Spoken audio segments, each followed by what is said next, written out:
नमस्कार, बहुत बहुत स्वागत है आप सबका कोरोना पर नजर इस कार्यक्रम में। हम जानते हैं कि 21 दिन का लॉकडाउन चल रहा है और 5 दिन पूरे होने को आ रहे हैं और इन 5 दिनों में भी लगातार कदम उठाए जा रहे हैं कि पूरी व्यवस्थाओं को दुरुस्त किया जाए, लोगों को कोई भी मुश्किल ना आने पाए। इसको लेकर भी तमाम दिशा निर्देश केंद्र सरकार की ओर से भी लगातार जारी किए जाते रहे हैं। तो साथ ही साथ राज्य सरकारों के साथ मिलकर सहयोग करते हुए एक ही लक्ष्य हासिल करने की कोशिश है इस वक्त कि सोशल डिस्टेंसिंग को जमीन पर क्रियान्वित किया जाए और संक्रमण की रोकथाम की जाए। इस वक्त आइए सबसे पहले आपको बताते हैं कि आज देश में कोरोना की क्या स्थिति है।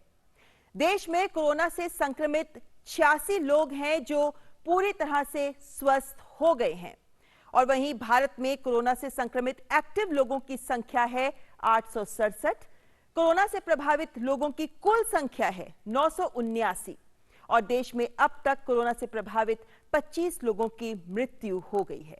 ये आज की तस्वीर है जो आपके सामने हम प्रस्तुत कर रहे हैं। हालांकि कई अध्ययन ये भी बता रहे हैं कि जिस तरह से मार्च 20 से 22 के बीच में कोरोना के मामलों की बढ़ोतरी हुई थी, जो प्रतिशत सामने आ रहा था, उसके मद्देनजर अगर हम 28 मार्च की बात करें यानी कल की, तो उसमें प्रतिशत वृद्धि दर बहुत कम हो गई थी। इससे कहीं ना कहीं ये भी सोच जरूर सामने आ रही है कि क्या हमारा ये लॉकडाउन वाकई सफल हो रहा है। ये लॉकडाउन 21 दिन का पूरी तरह से सफल हो पाएगा जब हम और आप लगातार सोशल डिस्टेंसिंग, लगातार हाथ धोने और तमाम उन नियमों की कदर करेंगे और उनको पालन करेंगे जो केंद्र सरकार के द्वारा लगातार सामने रखे जाते रहे हैं। आज भी अगर हम देखते हैं तो 979 कुल मामला सामने आया है। हालांकि 25 का आंकड़ा उन लोगों के लिए पहुंचा है जो कोरोना से जिनकी मौत हुई है, लेकिन केंद्र सरकार की ओर से स्पष्ट किया गया है कि इनमें से ज्यादातर लोग ऐसे हैं जिनकी उम्र काफी ज्यादा थी और जिनके पास कुछ अन्य बीमारियों से भी जो ग्रसित थे और इसी की वजह से कोरोना संक्रमण के चलते उनकी मृत्यु हुई है। लेकिन ये आंकड़ा ज्यादा आगे ना बढ़े, इसकी कोशिश केंद्र सरकार लगातार कर रही है और लॉकडाउन पर भी केंद्र की लगातार नजर है। और आज के दिन की भी अगर हम बात करें तो बहुत सारे ऐसे कदम और ऐसी घोषणाएं केंद्र के द्वारा की गई हैं, विभिन्न मोर्चों से कदम उठाए जा रहे हैं इसलिए कि हमारा देश कोरोना के संक्रमण को नियंत्रित कर सके और इसी नियंत्रण को आगे बढ़ाने में जन जन का योगदान अत्यंत महत्वपूर्ण है। आज मन की बात में भी प्रधानमंत्री नरेंद्र मोदी ने जहां एक और देश से इस तरह के लॉकडाउन को लागू करने के लिए माफी मांगी, तो वहीं साथ ही साथ उन तमाम स्वास्थ्य कर्मियों से भी बात की, डॉक्टर से, नर्सेस से भी बात की, उन लोगों से भी बात की जो इस कोरोना के संक्रमण से गुजर चुके हैं और उनकी बातचीत करने का एक ही मकसद था कि देश की आवाम इस बात को समझे कि कोरोना से हमें डरना नहीं है, क्योंकि केंद्र सरकार आप सबके साथ है और केंद्र सरकार इस संक्रमण को थामने के लिए भी पूरी तरह से तैयार है और मुस्तैद है और कमर कस के तरह तरह के इंतजाम किए जा रहे हैं इस तरह से कि इस लॉकडाउन की स्थिति भारत में वैसी ना हो जैसी कि विदेशों में सामने आ रही है। हालांकि जिस कर्व की बात की जा रही है कि विदेशों के जिस तरीके से लगातार एकदम से केंद्र रोकथाम, जब संक्रमण की बात होती है तो कोरोना के मामलों की लगातार बढ़ोतरी हुई, उसको देखते हुए भारत के मामले में कहा जा रहा है कि कहीं ना कहीं उस कर्व के ट्रेंड को भी हम उसको नहीं फॉलो कर रहे और कहीं ना कहीं एक अलग दिशा में भारत आगे बढ़ रहा है और ये दिशा है इस संक्रमण के रोकथाम की दिशा। और इसीलिए केंद्र सरकार की ओर से तमाम उन प्रवासी मजदूरों को लेकर भी दिशा निर्देश जारी किए गए हैं जिनकी शायद उन शहरों में कदर नहीं हो रही थी या उनके लिए वहां पे अरेंजमेंट्स काफी नहीं थे, जिसकी वजह से वो अपने घरों की ओर पलायन कर रहे थे, अपने गृह राज्यों की ओर पलायन कर रहे थे। लेकिन केंद्र सरकार ने आज ये भी स्पष्ट किया है कि वो पलायन ना करें, क्योंकि जब हम बात करते हैं लॉकडाउन की तो सभी राज्यों की सीमाएं सील्ड होनी चाहिए। केंद्र ने ये स्पष्ट किया है कि सभी राज्यों को इन प्रवासी मजदूरों का ख्याल रखना होगा। जो लोग इन्हें काम पर रखे हुए थे उन्हें उनकी पूरी पगार देनी होगी। जहां ये लोग किराए पे रह रहे थे वहां किराएदारों को इनसे किराया नहीं लेना होगा। यानी मानवीयता की एक तस्वीर जो हम सबके सामने पेश करनी होगी। आइए इस वक्त की बड़ी खबरों पर डालते हैं नजर। लॉकडाउन की हालत पर केंद्र की कड़ी नजर। केंद्र ने राज्यों को लॉकडाउन का पूरी सख्ती से पालन करने को कहा। जिले और राज्यों की सीमाओं को प्रभावी रूप से सील करने और हाईवे पर लोगों की आवाजाही रोकने के निर्देश। आवश्यक सामानों की आपूर्ति सुनिश्चित करने को कहा।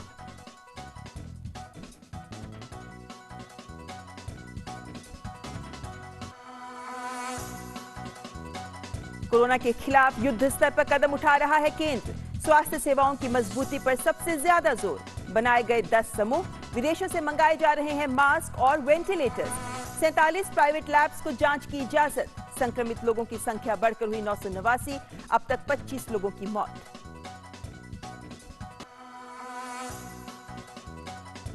मन की बात कार्यक्रम में पीएम मोदी ने लॉकडाउन को बताया जरूरी। कोरोना को हराने के लिए डॉक्टरों की सलाह मानने और लॉकडाउन का पालन करने की अपील। कड़े फैसलों के कारण लोगों को हो रही परेशानियों के लिए लोगों से मांगी माफी।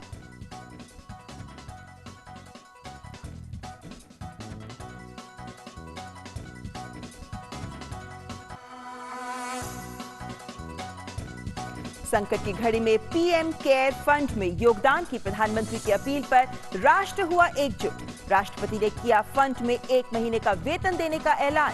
रेलवे ने मदद को बढ़ाए हाथ। कोविड-19 से लड़ाई में फिल्म और खेल हस्तियां और उद्योग जगत ने भी बढ़ाया मदद का हाथ। उत्तर रेलवे चलाएगी 6 स्पेशल पार्सल एक्सप्रेस ट्रेन जो दिल्ली से अलग अलग जगहों के लिए डेयरी प्रोडक्ट्स, मेडिकल इक्विपमेंट्स, दवाइयां, सब्जी, खाद्य तेल और खाने का जरूरी सामान लेकर जाएगी। ये 6 special parcel train Guwahati, Mumbai Central, Kalyan, Howrah, Jaipur के लिए होंगी रवाना।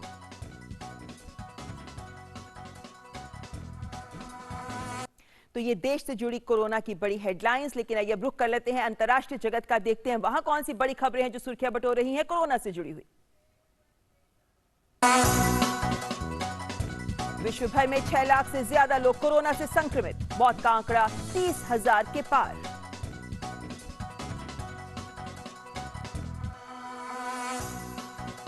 विश्व में सबसे ज्यादा प्रभावित इटली में 10,000 से ज्यादा लोगों की कोरोना से हो चुकी है मौत। शनिवार को 889 लोगों ने गंवाई जान। कुल आंकड़ा 92,000 के पार।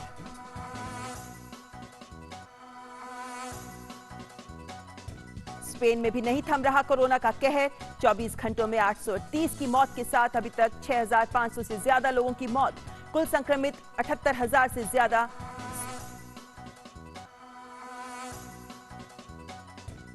स्पेन की राजकुमारी मारिया टेरेसा की कोरोना से मौत। मारिया टेरेसा दुनिया में शाही परिवार की पहली सदस्य जिनकी कोविड-19 महामारी से हुई है मौत।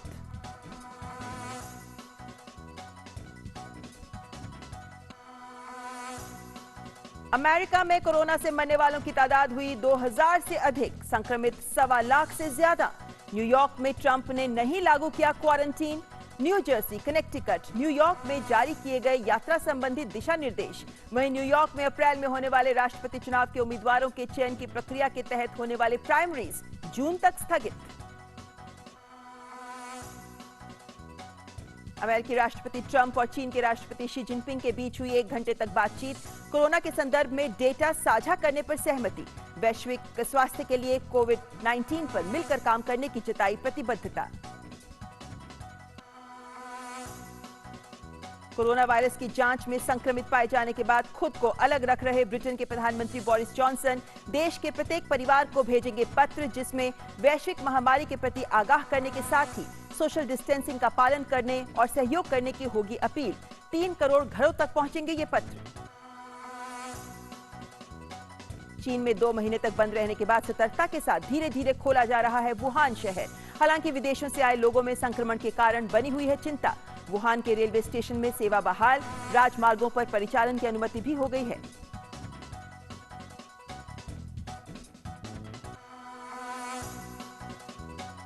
ऑस्ट्रेलिया में कोरोना के मामलों के बढ़ते की दर में आई कमी के बाद प्रधानमंत्री स्कॉट मॉरिसन ने सोशल डिस्टेंसिंग के नियम और कड़े किए। अब 2 से ज्यादा लोगों के एकत्रित होने पर मनाही। टेलीमेडिसिन के विस्तार के लिए $680 मिलियन अमेरिकी डॉलर की सहायता की घोषणा।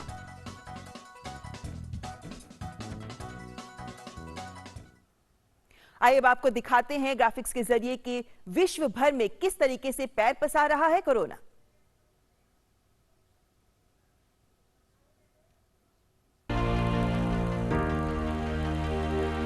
पूरे विश्व पर इस वक्त कोविड-19 का कहर महसूस किया जा रहा है।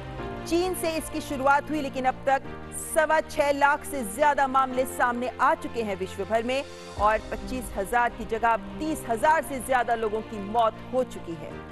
विभिन्न देशों में ये देखा जा रहा है कि एक पैटर्न के अनुसार कोरोना वायरस का विस्तार हुआ है।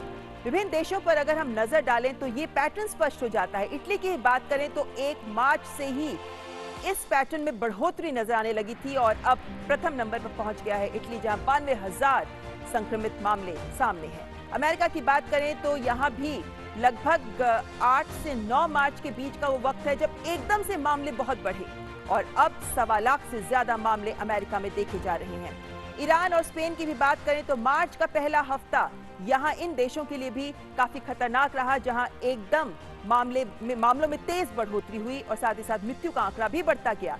इसी तरीके से फ्रांस और जर्मनी में भी इसी तरीके का देखा जा रहा है। हालांकि देखें तो पहले ही हफ्ते से फ्रांस में भी और दूसरे हफ्ते से जर्मनी में मामलों में बढ़ोतरी हुई। सभी देशों में संक्रमण फैलने का ग्राफ अब लगभग एक समान ही है। तेज बढ़ोतरी ज्यादातर देशों में देखी जा रही है। कहा जाता है कि 4 चरणों में इसका प्रसार होता है। पहले 2 चरण के बाद अगर तीसरे चरण पर पहुंच जाएं तो इसकी रोकथाम मुश्किल होती है। भारत सरकार की यही कोशिश है कि इस तीसरे चरण में हमारा देश ना जाने पाए। तेजी से बढ़ते आंकड़ों पर रोकथाम की कोशिश, तमाम देश लड़ रहे हैं ये जंग और सोशल डिस्टेंसिंग एकमात्र तरीका जिससे इसकी रोकथाम, इस संक्रमण की रोकथाम के साथ साथ इसके चक्र को भी तोड़ा जा सकता है। इसीलिए देश में 21 दिन का जो लॉकडाउन किया गया है इसे गंभीरता से लेना बेहद जरूरी है। भारत की भी अगर हम बात करें तो भारत में हालांकि अन्य देशों की तुलना में आंकड़ा बहुत कम है, लेकिन 979 मामला आज तक का, 25 की मौत। तो विभिन्न देशों से उदाहरण लेते हुए भारत भी अब तमाम कदम उठा रहा है और एक ही बात कही जा रही है, स्टे होम, यानी अपने घरों में रहें और सामाजिक दूरी बनाए रखें। लेकिन जब हम बात लॉकडाउन की करते हैं तो लॉकडाउन से जुड़ी कई अन्य समस्याएं भी हैं, कई अन्य मुद्दे भी हैं जो लगातार सामने आते हैं, जिनमें से एक बड़ा मुद्दा है प्रवासी मजदूरों का।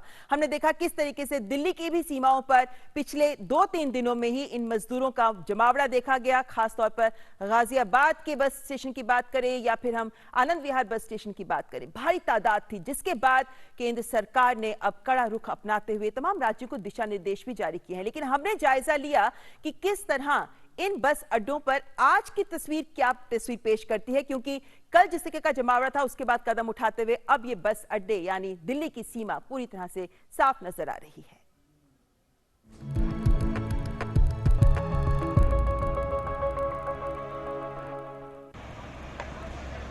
इस वक्त भी डीटीसी की कुछ बसें चल रही हैं और डीटीसी की बसें इधर आनंद विहार और जो कौशाम्बी बस अड्डा है यहाँ पर डीटीसी की कुछ बसें खड़ी हुई हैं। सुबह भी यहाँ पर जो जानकारी है, कुछ लोगों को डीटीसी की बसों से यहाँ पर लाया गया था और आनंद विहार बस अड्डे पर, लेकिन अब आनंद विहार बस अड्डा जो है, ये कौशाम्बी का जो बस अड्डा है, ये अब पूरी तरह से खाली है। आप ये देखिए, ये बस अड्डा है, ये पूरी तरह से खाली करा लिया गया है। कल इसी बस अड्डे पर हज़ारों की तादाद थी, आज यहाँ पर सिर्फ आपको सुरक्षाकर्मी दिखाई देंगे और गाजियाबाद नगर निगम की तरफ से यहाँ पर सैनिटाइजेशन का, स्वच्छता का ये पूरा काम यहाँ पर चल रहा है, क्योंकि अब यहाँ पर आपको सिर्फ सुरक्षाकर्मी, पुलिसकर्मी और गाजियाबाद नगर निगम के जो स्वच्छता कर्मी हैं, सफाई कर्मी हैं, वो आप सिर्फ यहाँ पर दिखाई देंगे। क्या नाम है सर आपका? मैं डीके अग्रवाल। अच्छा, डीके अग्रवाल जी, आप नगर निगम की तरफ से ये जो अभियान ये चल रहा है, ये क्यों आज पूरी तरह से क्या क्या चल रहा है, इसके बारे में बताइए। पूरी साफ सफाई करा दी गई, सैनिटाइजेशन कराया जा रहा है और सभी जगह पूरा जितना भी आपके सेट्स हैं, जितने भी यहाँ पे कैंपस का फील्ड है, टोटल हमारी नगर निगम की टीम लगी हुई है, नगर आयुक्त साहब के निर्देश पर, उनके आदेश पर। और मैं डीके अग्रवाल स्वास्थ्य अधिकारी हूँ यहाँ पे और बाकी मेरे साथ के सहयोगी सब लगे हुए हैं। तो किस किस तरह से यहाँ पर क्या सिर्फ धुलाई चल रही है और क्या? धुलाई में इसमें हमने सोडियम हाइपर क्लोराइड से सैनिटाइजेशन कराया, जो हमारा 2 गाड़ियाँ हमारी लगी हुई हैं और पूरी तरह से अंदर और बाहर बस स्टैंड के आसपास भी सब टोटल हम सुबह से 6:30 बजे से लोग लगे हुए और पूरा इसको सैनिटाइज किया है, साफ किया है, जिससे किसी तरह का कोई भी वायरस की कोई संभावना समाप्त कर दी गई है, क्योंकि यहाँ पे अब इस टाइम कोई भी आदमी, कोई भी बस जाने वाली नहीं है। कैंपस पूरा खाली है, इसलिए पूरे को सैनिटाइज कर दिया गया है, जिससे भविष्य में ऐसी कोई प्रॉब्लम क्रिएट ना हो।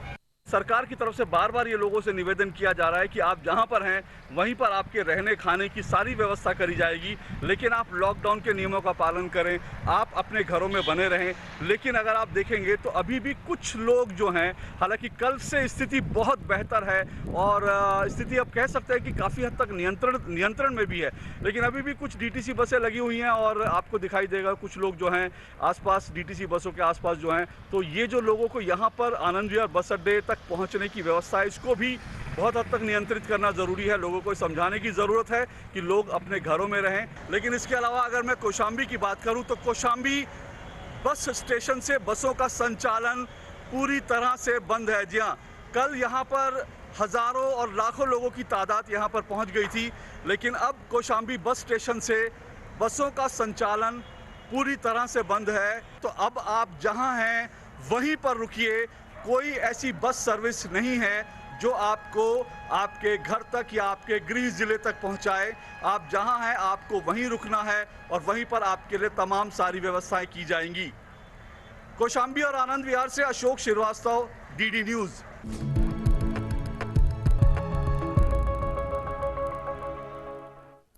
और अब हम आपके सामने तस्वीर पेश करना चाहते हैं देश के विभिन्न राज्यों से कि वहां लॉकडाउन की क्या स्थिति है। सीधे चलते हैं अब वाराणसी, जहां से हमारे संवाददाता हरिकेश बहादुर ने यह रिपोर्ट दी है।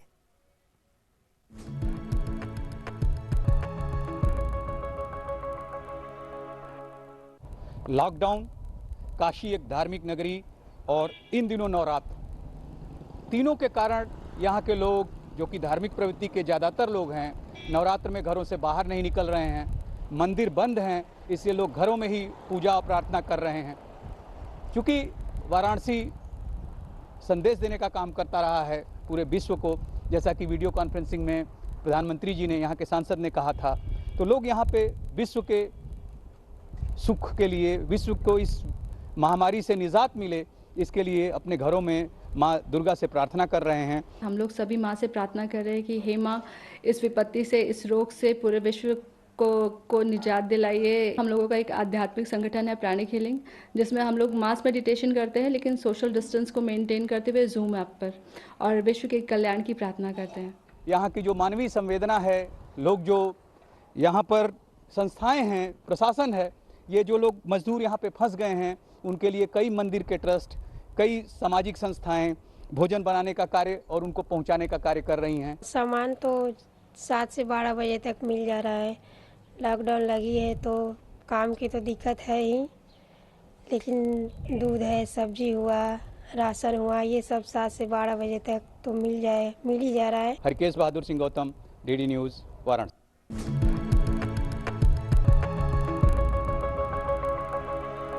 तो घर में रहकर ही धार्मिक आस्था का लोग कर रहे हैं पालन। आइए अब देखते हैं असम के गुवाहाटी में कैसी है तस्वीर। हमारी संवाददाता मृदुस्मिता की ये रिपोर्ट।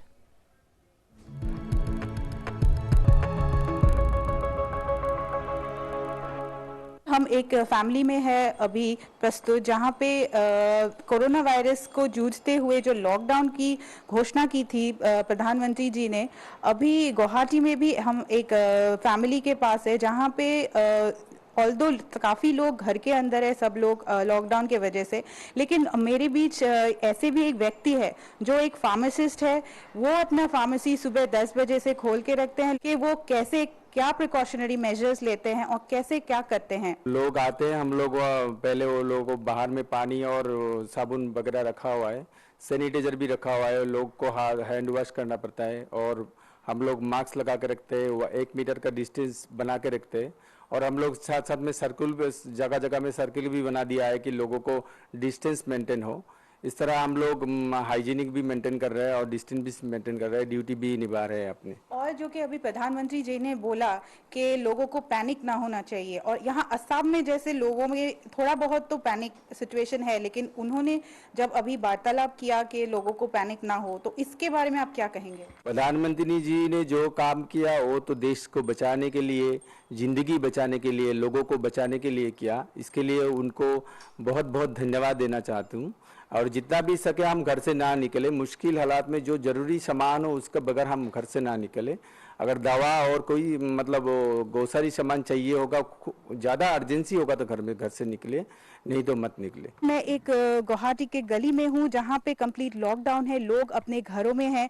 इसी बीच कुछ ऐसे भी लोग हैं जो ग्रोसरी शॉप्स खुले हैं क्योंकि एसेंशियल सामान लोगों को चाहिए।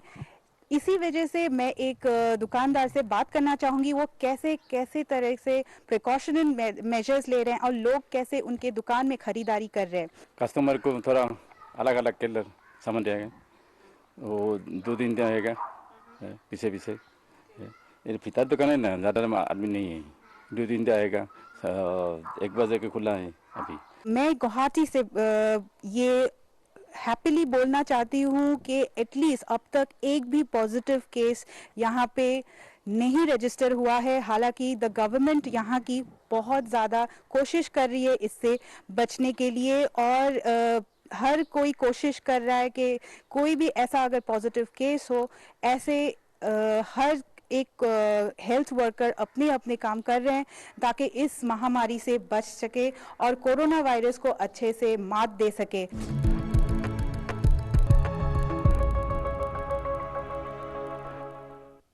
और लॉकडाउन के चलते विभिन्न समारोह सभी स्थगित हैं। ऐसे में बेंगलुरु में सरकार ने उठाया है एक खास कदम, आइए देखते हैं।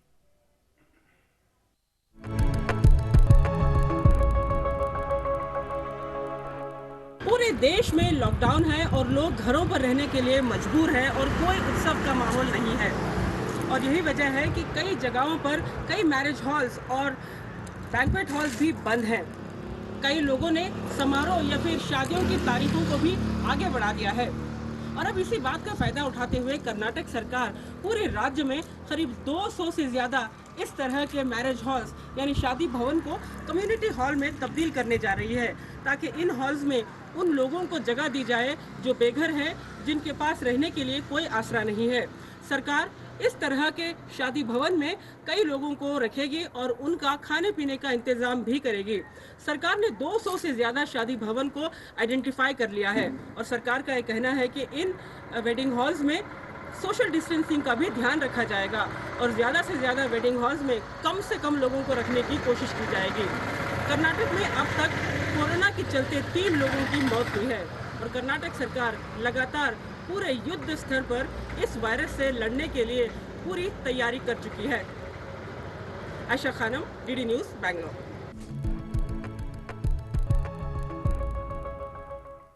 आइए आपको मिलवाते हैं दिल्ली के एक मजदूर गौरव से।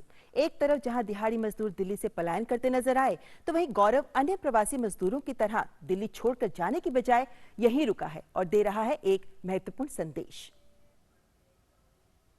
ये है गौरव। 23 वर्षीय गौरव उत्तर प्रदेश के हापुड़ का रहने वाला वो दिहाड़ी मजदूर है जो इन दिनों दिल्ली में काम की तलाश में आया हुआ था। लेकिन पिछले कुछ दिनों से लॉकडाउन की वजह से तमाम निर्माण कार्य बंद है और बंद है इन मजदूरों की आमदनी का जरिया भी। ऐसे में दिल्ली से काफी मजदूर अपने अपने गाँव की ओर पलायन कर चुके हैं, लेकिन गौरव ने जहाँ है वहीं रहने का निर्णय लिया, जिसकी वजह है कोरोना वायरस का संक्रमण। वो ये समझ चुके हैं कि ना तो खुद खतरे में जाना है और ना ही अपने परिवार वालों को खतरे में डालना है। जहां ज़्यादातर दिहाड़ी मजदूर दिल्ली को छोड़कर अपने घरों की ओर निकल गए हैं, वहीं गौरव दिल्ली में ही रुके हुए हैं, दिहाड़ी मजदूर हैं। बात करते हैं। गौरव, आप क्यों नहीं गए अपने घर? सर, मैं इसलिए नहीं गया क्योंकि ये जो हो रहा है तो ये किसी वजह से हमें नहीं फैल जाए, तो यहाँ पर फिलहाल में हम सही हैं इसका मतलब। और वहाँ जाते हैं तो कितनी पब्लिक से हम टकराते और वो हो सकता हमें हो जाए और हम अपने घर पहुँचे, हमारे घर वालों को परेशानी ना जाए, तो इसलिए हम यहीं सर पर सही है। अकेले रुके हुए हैं? जी हाँ, अकेले हैं, कोई दिक्कत नहीं है, लेकिन उससे तो ज़िंदगी से बर्बाद होने से तो ये सही तो होगा कि हम सही सलामत रहें और अपने बाद में परिवार में पहुँच जाएंगे। उम्र भले ही गौरव की बहुत कम है, लेकिन सोच बहुत बड़ी है। इनका मानना है कि अगर ये भीड़ में जाते तो खुद भी संक्रमित हो जाते और अपने परिवार वालों को भी संक्रमित कर देते। ये तो समझ गए हैं, लेकिन आप भी समझदार बनिए और अपने घर पर ही रहिए। कैमरामैन गोपाल दास के साथ गिरीश निशाना, डीडी न्यूज, दिल्ली। आइए अब आपको कुछ ऐसी अफवाहों से सावधान कर देते हैं जिनके बारे में हम सबको जानकारी होना बहुत जरूरी है। ये कहा जाता है कि इंटरनेट सर्विस अगले कुछ दिनों में बंद हो सकती है, लेकिन आपको बता दें कि ये सच नहीं है। इंटरनेट सर्विस बिना रुके जारी रहेगी, तो किसी की बातों में मत आइए। ये एक अफवाह है, लेकिन ऐसी तमाम अफवाहें सुनने को मिलती रहती हैं जिनका सच जानना हम सब के लिए बहुत जरूरी है।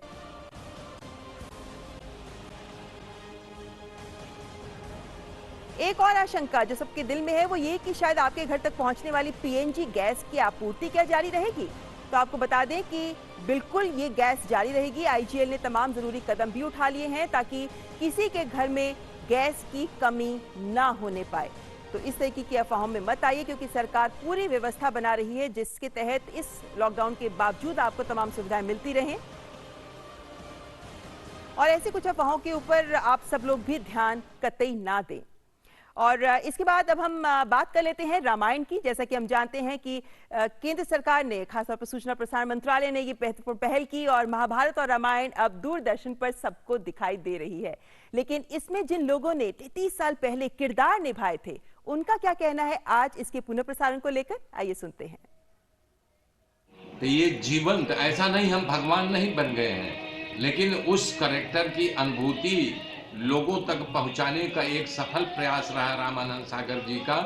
तो ये तो आपकी हमारी समझदारी है कि इसका अनुकरण करके हम अपने धर्म का अनुकरण करें, बस इतना ही है। बाकी न हम लोग देवी देवता थे न हैं। मैं ये चाहती हूँ कि इन दिनों जब आप सब परिवार के साथ घर पे हैं, तो सिर्फ घर के सीनियर सिटीजन्स, बुजुर्ग, सिर्फ वो लोग नहीं, लेकिन बच्चे भी साथ मिलकर रामायण देखें। ये एक मास्टरपीस बनाया है श्री रामानंद सागर जी ने। ये भाग्य की बात है कि रामायण फिर से दूरदर्शन पे 33 इयर्स के बाद आ रहा है। एंड जब मुल्क इतनी कठिन तपस्या से गुजर रहा है कोरोना वायरस की, एंड अगर रामायण दर्शकों को एक रास्ता दिखा सकती है, एक दिशा दे सकती है कि एक तो घर पे रहे, रामायण देखें, और दूसरा रामायण के जो गुण हैं, जो मर्यादा पुरुषोत्तम के गुण हैं, उसको उसे ग्रहण करें। तो आप बिल्कुल सुरक्षित रहिए और रामायण का लुत्फ भी उठाते रहिए। कार्यक्रम में आज बस इतना ही, लेकिन अंत में हम आपको छोड़े जा रहे हैं इस खास नृत्य के साथ, जहां पे महिना खानम एक ओडिसी नृत्यांगना है पेरिस की, जो नृत्य के जरिए आपको ये संदेश दे रही है कि कैसे आप अपने हाथ अच्छे से धोएं, छींकते वक्त टिश्यू का इस्तेमाल करें इत्यादि, यानी कोरोना को दूर रखने के लिए किस तरीके से आपको कदम उठाने चाहिए। तो आप घर पे ही रहें और इस वीडियो को एंजॉय करिए। हम लेते हैं इजाजत, नमस्कार।